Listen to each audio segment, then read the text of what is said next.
Hello everyone. I hope आप सभी aspirants अपनी लाइफ में कुछ बेटर करने का ट्राई कर रहे होंगे।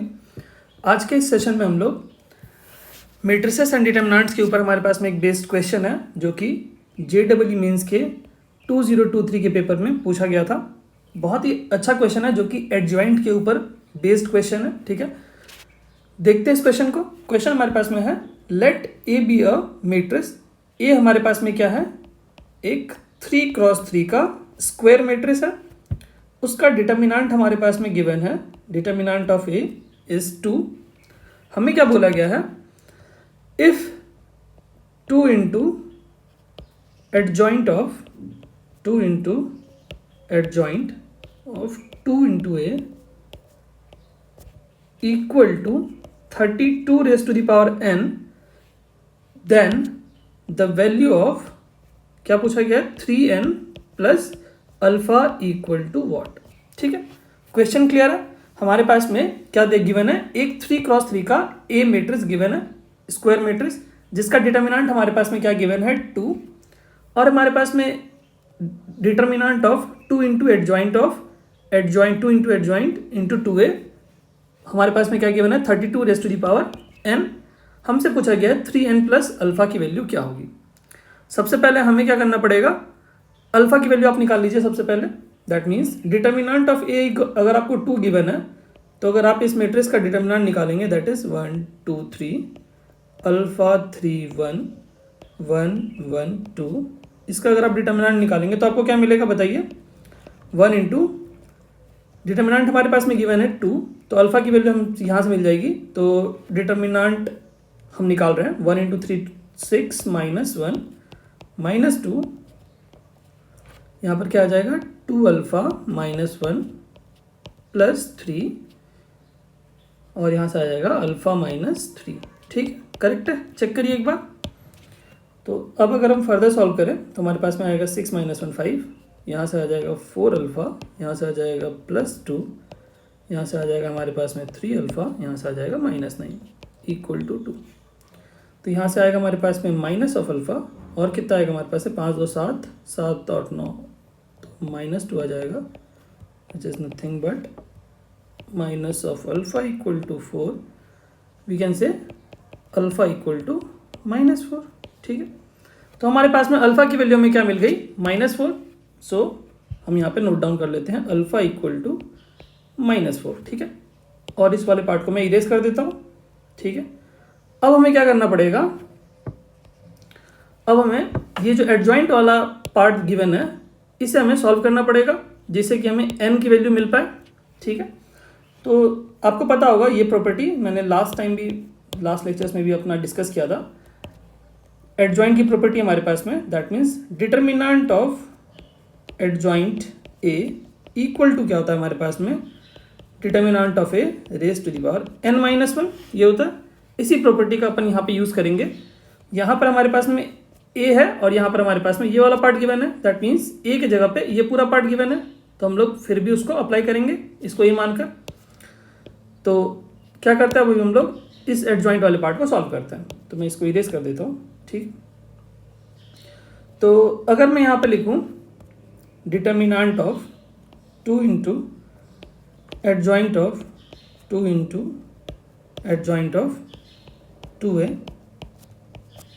Equal to 32 raise to the power n। ठीक है, तो यहाँ पर क्या आएगा, तो अगर मैं इस 2 को बाहर निकालूँ यहाँ से, तो डिटर्मिनेंट से जैसे ही वो बाहर आएगा तो आपको क्या मिल जाएगा, उसका क्यूब बाहर आ जाएगा, क्योंकि 3x3 मैट्रिक्स है।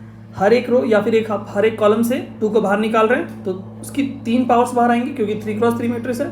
ठीक है, अब क्या आएगा हमारे पास में, यहाँ पर अंदर में आ जाएगा adjoint of 2 into adjoint of 2a। ठीक है, यहाँ तक तो कोई दिक्कत नहीं है। अब आप मुझे ये बताइए कि अगर मैं जो अभी फॉर्मूला लिखा था determinant of adjoint A equal to determinant of A raise to the power n minus 1 where n is the order of the matrix, उसी फॉर्मूले को यहाँ पर अगर हम अप्लाई करें तो हमारे पास में क्या मिलेगा, इस पूरे पार्ट को अपन a मान के अप्लाई कर रहे हैं तो हमारे पास में क्या आ जाएगा, डिटर्मिनेंट ऑफ a। ठीक है, जो भी हमने फॉर्मूला लिखा था उसी को अपन अप्लाई कर रहे हैं। पावर क्या था, n माइनस 1 पावर था, दैट मीन्स n क्या है हमारे पास में 3। सो 3 - 1 2, ठीक है। एडजॉइंट वाले फार्मूले को अपन क्या कर दिया, अप्लाई कर दिया हमने। अब क्या आएगा, सिमिलरली अगर अपन फिर से इस 2 को बाहर निकालते हैं, इस वाले 2 को फिर से अगर अपन बाहर निकालें तो क्या आएगा, सेम आएगा पावर। ये तो हमारे पास में ये वाला पार्ट था, ठीक है। इस 2 को जैसे ही अपन बाहर निकालेंगे तो क्या आ जाएगा, 2 का क्यूब बाहर आ जाएगा, लेकिन उसके ऊपर क्या है, पावर स्क्वायर है, तो यहाँ पर स्क्वायर भी बाहर आएगा, ठीक है, करेक्ट है। फिर से अब क्या आएगा हमारे पास में, एडजॉइंट ऑफ 2 है, यह आएगा इक्वल टू 32n, करेक्ट है, यहाँ तक कोई दिक्कत नहीं है। अब अपन क्या करेंगे यहाँ पर,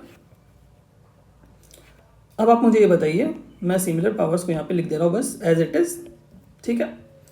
अब फिर से हम वही वाले फार्मूला को यहाँ पर अप्लाई करेंगे, that means determinant of adjoint A equal to determinant of A raise to the power n-1, ठीक है।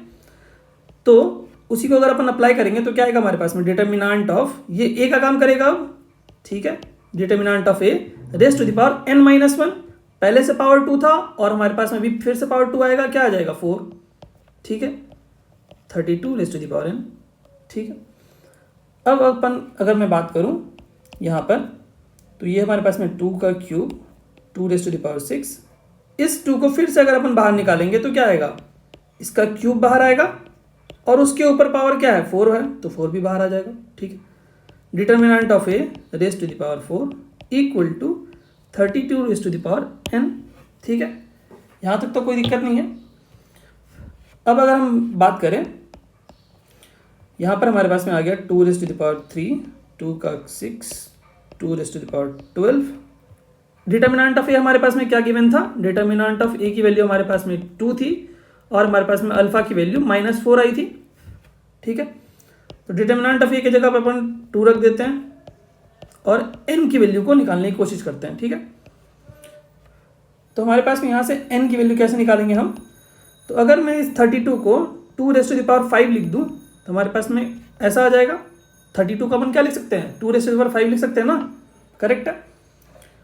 तो यहाँ पर हमारे पास में क्या आएगा, 2 रेज टू द पावर 6 4 10, 10 3 13, 13 और 12 25। सो अगर आप बेसेस सेम होते हैं तो हम क्या कर सकते हैं, पावर्स को कंपेयर कर सकते हैं, दैट मीन्स हमारे पास में यहाँ पे बेस सेम है, यहाँ पर भी बेस सेम है, तो पावर्स को क्या कर सकते हैं अपन, कंपेयर कर सकते हैं। सो यहाँ से हमारे पास में n की वैल्यू क्या आ जाएगी, 5, n की वैल्यू 5 है, अल्फा की वैल्यू ऑलरेडी हमने -4 निकाल लिया था, तो हमें निकालना था वैल्यू, किसकी निकालनी थी वैल्यू, 3n प्लस अल्फा की वैल्यू हमसे पूछी गई थी, ठीक है। तो अगर मैं बात करूं, n के जगह पे अगर अपन 5 पुट कर देंगे और अल्फा के जगह पे -4 पुट कर देंगे तो क्या आ रहा आंसर हमारे पास में, 15 -4 विच इज नथिंग बट 11, ठीक है। तो इस पर्टिकुलर क्वेश्चन का आंसर हमारे पास में क्या हो जाएगा, 11। एक बार आप सॉल्यूशन को देखिए, ठीक है। सबसे पहले हमने क्या किया, अल्फा की वैल्यू को कैलकुलेट किया, उसके बाद फिर हमने इस एडजॉइंट वाले पार्ट से n की वैल्यू को निकाला और उसके बाद फिर हमने 3n प्लस अल्फा की वैल्यू को कैलकुलेट कर लिया, जो कि हमारे पास में सेकेंड ऑप्शन में option B which is 11 will be the correct answer, ठीक है। सो अगर आपका कोई भी डाउट होता है तो आप हमें कमेंट बॉक्स में कमेंट करके बता सकते हैं, मैं कोशिश करूंगा आपके डाउट को क्लियर करने की। Thank you so much, thank you. और ये मेरी पर्सनल रिक्वेस्ट है आपसे कि आप हमारे चैनल के लिंक को शेयर करिए अपने फ्रेंड्स के साथ में, जिससे कि हमारा जो सब्सक्राइबर्स हैं और काउंट है वो इंक्रीज़ हो पाए और मुझे फर्दर मोटिवेशन मिले अपलोड करने के लिए, ठीक है। Thank you so much, thank you.